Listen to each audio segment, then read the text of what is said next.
Hello students आज के video में हम पढ़ेंगे atmospheric refraction and it's effects. Atmospheric refraction क्या होता है और उससे होने वाले इफेक्ट्स कौन कौन से हैं, उन पे हम आज बात करेंगे। सबसे पहले देखेंगे हम एटमॉस्फेरिक रिफ्रैक्शन क्या होता है। रिफ्रैक्शन का पता है और रिफ्रैक्शन का आपको मालूम है उसका क्या होता है, डेफिनेशन क्या होती है कि जब लाइट रे एक मीडियम से दूसरे मीडियम में एंटर होती है तो वो बेंड हो जाती है। तो एटमॉस्फेयर जो हमारा होता है वो गैसेस से बना होता है। मान लीजिए ये हमारी अर्थ है यहाँ पर, और ये इसके ऊपर जो है ये एटमॉस्फेयर है, ये एटमॉस्फेयर अर्थ के ऊपर। और आप देख लीजिए एटमॉस्फेयर में जूं जूं हम ऊपर चलते जाएंगे ऊपर की तरफ, तो हम देखेंगे डेंसिटी ऑफ द जो एटमॉस्फेयर है वो डिक्रीज होती जाएगी। सबसे ज्यादा डेंसर एटमॉस्फेयर हमें अर्थ के नजदीक ही मिलेगा, ठीक। और जो जो हम ऊपर जाते जाएंगे तो एटमॉस्फेयर की जो रिफ्रैक्शन ये डेंसिटी है वो कम होती जाएगी। तो जब लाइट रे मान लो सन से या किसी दूसरे स्टार से या कोई जो लाइट इमिटिंग बॉडी ऊपर होगी हमारे एटमॉस्फेयर से ऊपर, तो उससे आने वाली लाइट रे जो है, तो मान लीजिए यहाँ पर हम बैठा है कोई ऑब्जर्वर, यहाँ से इसको देख रहा है, तो ये लाइट रे जब यहाँ आ जाएगी, इसको लाइट तो वैसे स्ट्रेट लाइन में ट्रेवल करती है, तो इसको पहुंच जाना चाहिए था इधर डायरेक्टली इसकी आंख में, लेकिन ऐसा नहीं होता है। क्यों नहीं होता है? देखिए यहाँ पर जब जो हमारी जो लाइट इमिटिंग बॉडीज जैसे सन है, स्टार्स है या मून या प्लैनेट्स है, वो तो एटमॉस्फेयर से बहुत ऊपर होती है। तो लाइट रे जितनी देर तक वो वैक्यूम से होके आती है, यहाँ से मान लीजिए वैक्यूम है, वो स्ट्रेट आएंगी, जो ही वो एटमॉस्फेयर में घुसेंगी यहाँ पर उनको डेंसर मीडियम मिल जाएगा, तो मीडियम चेंज होगा। तो यहाँ पर लाइट रे यहाँ जाने के बदले थोड़ा सा इधर आ जाएगी, तो इधर जाने के बदले ये इस डायरेक्शन में आ जाएगी, थोड़ा सा बेंड हो जाएगी। थोड़ी देर के बाद चलने के बाद अब देखिए नीचे आ रही है, नीचे वाला एटमॉस्फेयर जो है वो ऊपर वाले पोर्शन से डेंसर है। तो अब लाइट रे इधर आने के बदले थोड़ा सा और बेंड होती जाएगी। तो थोड़ा दूर चलने के बाद यहाँ पर नीचे जब ये आएगी तो नीचे और डेंसर मीडियम है। तो ये मीडियम ऑफ मीडियम जो है एटमॉस्फेयर का, ये इसकी डेंसिटी कंटिन्यूअसली बढ़ती ही जा रही है नीचे की तरफ जब जाएंगे हम, तो ये हमारी लाइट रे कंटिन्यूअसली बैंड होती जाएगी, तो ये इस कर्व्ड पाथ में पहुंच जाएगी। तो यहाँ देखिए अगर ऑब्जर्वर इस एंगल से देख रहा है तो उसको बिल्कुल दिखेगा ही नहीं ये स्टार या जो कोई भी लाइट इमिटिंग ऑब्जेक्ट, इस वाले को दिखेगा ये जहां पर जो बैठा हुआ है, क्योंकि लाइट जो ऊपर से नीचे आ गई, ये आई है इन कर्व्ड शेप, ये कंटिन्यूअसली बैंड होती गई। क्योंकि जो इसका जो मीडियम है उसकी डेंसिटी कंटिन्यूअसली चेंज होती जा रही है। तो इस तरह से एक लाइट रे जो डायरेक्ट आनी चाहिए थी इधर पहुंच रही है, लेकिन यहां पहुंच रही है। क्यों आप पहुंच रहे इस पॉइंट पर? Due to the continuous refraction, due to the change in density of the medium, change in the density in the of the atmosphere. This process को हम कहते हैं, दिस फिनोमेनन को हम कहते हैं एटमॉस्फेरिक रिफ्रैक्शन। तो हम यहां पर लिख सकते हैं due to the change in density of atmospheric layers। Atmospheric layer क्या है? यहां से यहां तक एक डेंसिटी है, यहां से जो आपको पता है ट्रोपोस्फीयर है, आयोनोस्फीयर है, थर्मोस्फीयर है, वो डिफरेंट लेयर्स ऑफ एटमॉस्फेयर है। यहां से यहां तक एक स्फीयर, यहां से यहां तक दूसरा डेंसिटी वाला स्फीयर, तो इनको हम कहेंगे atmospheric layers. Due to the change in density of atmospheric layers, ये होता है due to change in temperature में जो चेंज होता है उसकी वजह से, change in temperature.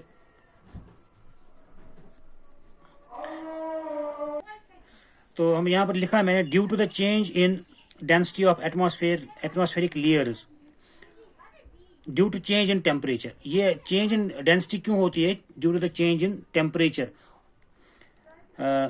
Light rays coming from sun और other light emitting sources sun से या दूसरे स्टार्स वगैरह से जो लाइट रेज आ रही है, these rays are getting continuously refracted. तो इस वजह से ये रेज जो है वहां से ऊपर से जो आ रही है वो कंटिन्यूअसली रिफ्रैक्ट या बेंड होती जा रही है। इसको हम कहते हैं एटमॉस्फेरिक रिफ्रैक्शन। जो लाइट रेज ऊपर से आ रही है और एटमॉस्फेयर की चेंज इन डेंसिटी की वजह से, डिफरेंट डेंसिटीज की वजह से कंटिन्यूअसली बेंड होती रहती है, इस प्रोसेस को हम कहते हैं एटमॉस्फेरिक रिफ्रैक्शन। तो इस एटमॉस्फेरिक रिफ्रैक्शन की वजह से हमें कुछ नेचुरल फिनोमेना जो है वो ऑब्जर्वेशन में आते हैं। जैसे मैं आपको बता दूं कि जो हम स्टार्स देख रहे हैं ऊपर, वो अपनी एक्चुअल पोजीशन पे नहीं बल्कि हमें एक दूसरी पोजीशन पे दिखते हैं। जहां पर वो होते हैं वहां नहीं दिखते हैं, बल्कि किसी दूसरी पोजीशन पर ही दिखते हैं, थोड़ा सा ऊपर दिख रहे हैं। सपोज मान लीजिए यहां पर एक स्टार है, ठीक, तो यहां से आने वाली रेज ये इमिट करता है, ये रेज इमिट करता है। तो ये रेज जब एटमॉस्फेयर में, ये नीचे एटमॉस्फेयर है, यहाँ पर ये एटमॉस्फेयर है, एटमॉस्फेरिक लेयर्स, तो नीचे जब आएंगी तो ये थोड़ा सा बैंड होते आएंगी। तो इधर मान लीजिए हमारा एक ऑब्जर्वर है जो इसको देख रहा है, इस स्टार को। तो लाइट रे यहां से आ रही है, स्टार एक्चुअली यहां पर है, लेकिन इसको ये यहां पे दिखेगा।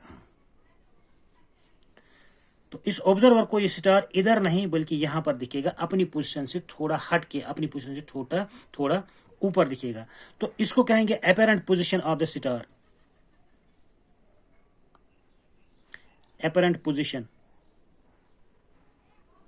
और इसको हम कहेंगे इट इज एक्चुअल पोजीशन। तो हमें जो स्टार्स दिख रहे हैं वो अपनी एक्चुअल पोजीशन से थोड़ा हट के थोड़ा ऊपर दिख रहे हैं। That is due to the refraction या due to the atmospheric refraction. तो ये एक फिनोमिनन होता है कि stars are looking a bit higher than their actual positions। तो दूसरा एक और फिनोमेना हमें दिखने में होता है, जो मशहूर फिनोमेना है ट्विंकलिंग ऑफ स्टार्स। यहाँ पर पहला फिनोमेना हम देखें जो हो रहा है किसकी वजह से, इस एटमॉस्फेरिक रिफ्रैक्शन की वजह से stars look higher than their actual position। पहला फिनोमेनन है। दूसरा फिनोमेनन है twinkling of stars. Twinkling of stars क्यों होती है, और सबसे पहले देखेंगे कि ट्विंकलिंग ऑफ स्टार्स क्या होता है। ट्विंकलिंग का मतलब हुआ कि स्टार्स की लाइट जो हम तक पहुंचती है, कभी ज्यादा आती है कभी कम, कभी स्टार हमें ब्राइट दिख रहा है कभी डिम दिख रहा है, कभी ब्राइट कभी डिम, कंटिन्यूअसली, तो उसको ट्विंकलिंग कहते हैं।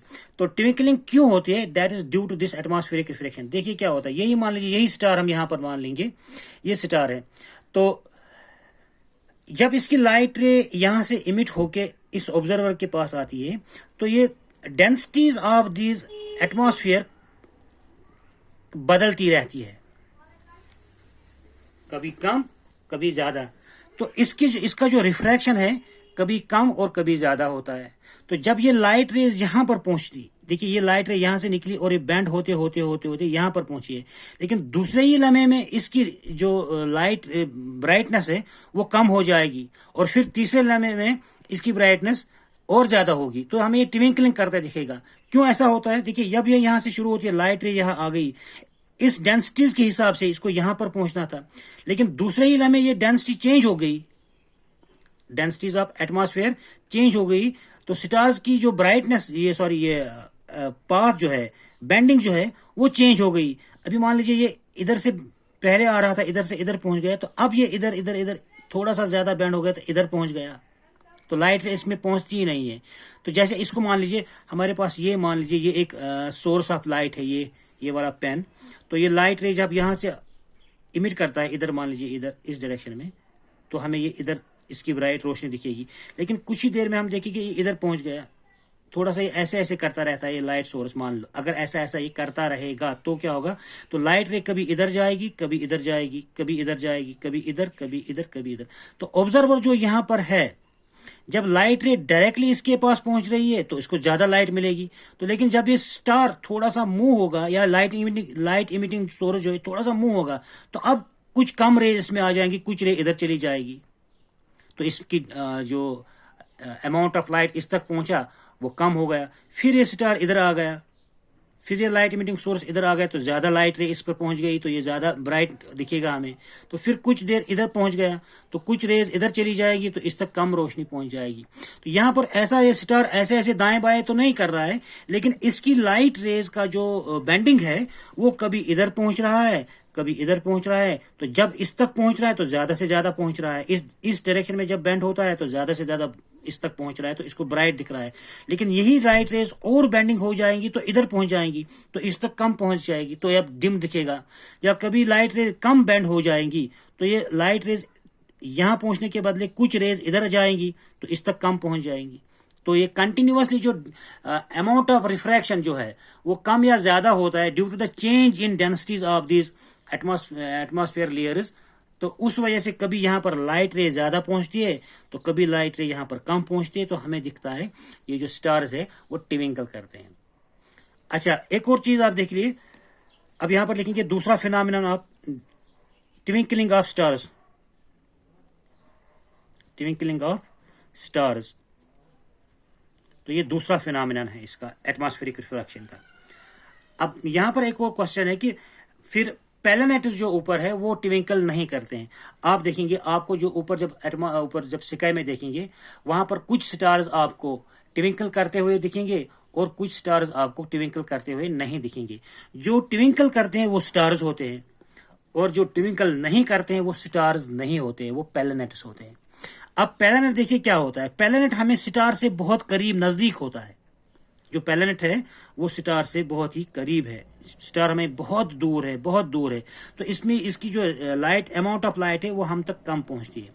और जो प्लैनेट होता है इसके बरक्स, स्टार के बरक्स जो प्लैनेट होता है वो हमारे नजदीक होता है और इससे निकलने वाली जो अमाउंट ऑफ लाइट है वो बहुत ज्यादा होती है। तो जब यहाँ पर ऑब्जर्वर है तो इस ऑब्जर्वर के पास अमाउंट ऑफ लाइट जो है बहुत ज्यादा होता है।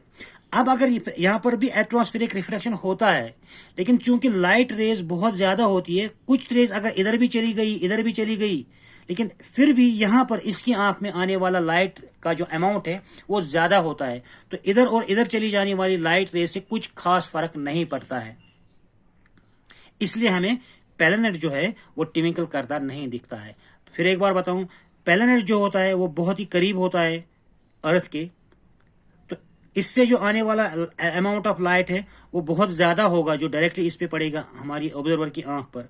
तो ज्यादा होने की वजह से अमाउंट ऑफ लाइट ज्यादा होने की वजह से अगर कुछ रेज इधर उधर चली भी गई तो इस ब्राइटनेस में कोई ज्यादा फर्क पड़ने वाला नहीं है। अगर लाइट रे पहले ही कम है, अमाउंट ऑफ लाइट जो स्टार से आता है वो पहले से ही कम है, उसमें अगर कुछ रेज इधर उधर चली गई तो हमें लाइट रे की इसमें स्टार की जो ब्राइटनेस है उसमें फर्क दिखेगा।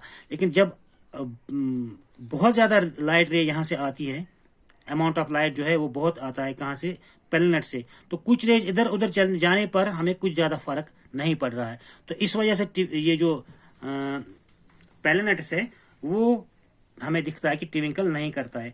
तो यही वजह है कि स्टार्स ट्विंकल करते हैं और प्लैनेट्स ट्विंकल नहीं करते। एक्चुअली दोनों ट्विंकल नहीं करते हैं, स्टार भी अपनी अमाउंट ऑफ लाइट को कम या ज्यादा नहीं करता है, प्लैनेट भी अपनी अमाउंट ऑफ लाइट को कम या ज्यादा नहीं करता है। ये एक्चुअली खुद ट्विंकल नहीं करते हैं, बल्कि जब ये लाइट रे यहाँ पर पहुंच जाती है, एटमॉस्फेयर से पास होकर आती है, तो कुछ रेज दाएं बाएं भी जली जाती है जिससे हमें स्टार कभी ब्राइट और कभी डिम दिखता है। और इसी तरह से प्लैनेट से भी जितना भी अमाउंट आता है वो सब हमारे पास वो तो इमिट करता है, लेकिन उसका ज्यादातर अमाउंट हमारी आंख तक ही पहुंचता है। दाएं बाएं फिर अगर कुछ अमाउंट ऑफ लाइट चला भी गए तो उससे कुछ ज्यादा फर्क नहीं पड़ता है। तो इस तरह इसका दूसरा फिनोमेना है हमारा जो ये ट्विंकलिंग ऑफ स्टार्स। अब एक और फिनोमेना हमें जो हमें एटमॉस्फेरिक रिफ्रैक्शन की वजह से दिखता है, that is advance sunrise and delayed sunset. तीसरा इफेक्ट जो है advanced sunrise and delayed sunset. क्या होता है मतलब इसका? अभी देखिए, ये हमारा अर्थ है, ये इसके ऊपर एटमॉस्फेयर है। तो मान लीजिए सन को यहां से अभी देखिए सन यहां पर है, ये सन इधर है, ऑब्जर्वर यहां पर बैठा हुआ है, इसको दिखेगा। तो जब सन रेज इस तक पहुंच जाएंगी तब इसको सन दिखेगा।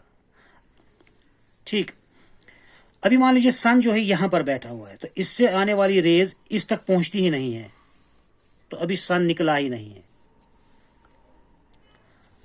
अब क्या होगा, सन रेज जो यहां से आ रही है ये बेंड होती जाएगी, बेंड होती जाएगी, बेंड होती जाएगी, बेंड होती, तो इस तक पहुंच गई। तो अभी सन निकला ही नहीं है, राइज हुआ ही नहीं है, तो ये रेज बेंडिंग की वजह से इस तक पहुंच रही है, तो इसको सन दिख रहा है इधर। अपरेंट पोजीशन ऑफ द सन यहां पर आ गई। तो अगर सन यहां पर है, अगर ये सन रेज बेंड नहीं होती तो ये सीधी चली जाती इधर, तो इसको दिखता ही नहीं। लेकिन क्या होता है कि ये सन रेज एटमॉस्फेयर की वजह से, एटमॉस्फेरिक रिफ्रैक्शन की वजह से कुछ कुछ बेंड होती जा रही है, बेंड होती जा रही है, तो यहां तक पहुंच रही है, तो इसको इसकी अपरेंट पोजीशन ये दिख रही है। तो अभी सन इधर ही है, तो इसको लग रहा है कि अभी ये पहुंच चुका है यहां पर, तो ये इसकी अपरेंट पोजीशन है सन की, सनराइज के वक्त। ये उसकी एक्चुअल पोजीशन है। एक्चुअली ये क्या है, अभी होराइजन से नीचे ही है, ऊपर आया ही नहीं है, लेकिन बेंडिंग की वजह से सन रेज इसकी आंखों में पड़ रही है और इसको दिख रहा है कि सन जो है ये हमारा होराइजन है, ये वाला पोजीशन। तो ये सन इसको दिख रहा है कि जैसे ऊपर आ चुका है। तो एक्चुअली होता क्या है कि सन अभी नीचे ही होता है, होराइजन से नीचे ही होता है, लेकिन हमें फिर भी यहां दिखता है। It is due to this atmospheric refraction, यहां पर बेंडिंग हो रही है। अब ये पहुंचते पहुंचते सन इधर पहुंच गया, यहां पर। अब इससे नीचे जब जाएगा, होराइजन से नीचे, तो हमें नहीं दिखना चाहिए। यहां पर एक और चीज बता दूं, तो जो ये सन एक्चुअली यहां पर है और ये दिख रहा हमें इधर पहुंच चुका है, इसी को कहेंगे अर्लियर सनराइज। अभी सनराइज हुआ ही नहीं, ये हमें दिख रहा है। इसका फर्क होता है ऑलमोस्ट 2 मिनट का, तो हम सन को 2 मिनट पहले ही देख रहे होते हैं यहां पर। एक्चुअली उसकी अपरेंट पोजीशन होती है, एक्चुअली वो यहां पर होता है। इसी तरह से सन सेट की वजह से, सनसेट के टाइम पर सन यहां पर पहुंच गया, अभी हमें दिखेगा, इसको दिखेगा यहां पर जो ऑब्जर्वर है, लेकिन जो ही सन यहां पहुंचेगा, इसे निकलने वाली रेज इसको दिखे ही नहीं, दिखेगी ही नहीं। लेकिन क्या होगा, बेंडिंग की वजह से ये सन रेज जिसको इधर जाना था, इसको इसके पास नहीं पहुंचना था अगर ये बैंड नहीं होती। लेकिन यहां पर चूंकि एटमॉस्फेयर है, तो यहां से आने वाली कुछ सन रेज यहां जाने के बदले बेंड होने की वजह से इस तक पहुंच रही है, इस तक पहुंच रही है कुछ रेज। तो अब देखिए, सन तो डूब चुका है, सन तो सेट हो चुका है, लेकिन फिर भी उसको दिख रहा है। ये क्यों हो रहा है? क्योंकि ये बैंड रेज जो आ रही है, ये बेंडिंग की सूरत में आ रही है, यहां पर इस तक पहुंच रही है। तो इसको एक्चुअली वो सन यहां दिख रहा है, सॉरी, अपरेंटली इसको सन यहां पर दिख रहा है सन यहां पहुंचा हुआ जहां से इसको दिखना नहीं चाहिए था, लेकिन चूंकि ये बेंड होती जा रही है, इसकी रेज इस तक पहुंच रही है बेंडिंग की वजह से, तो दिख रहा है इसको ये यहां पर पहुंचा हुआ है। तो ये वाली पोजीशन इसकी होगी अपरेंट पोजीशन,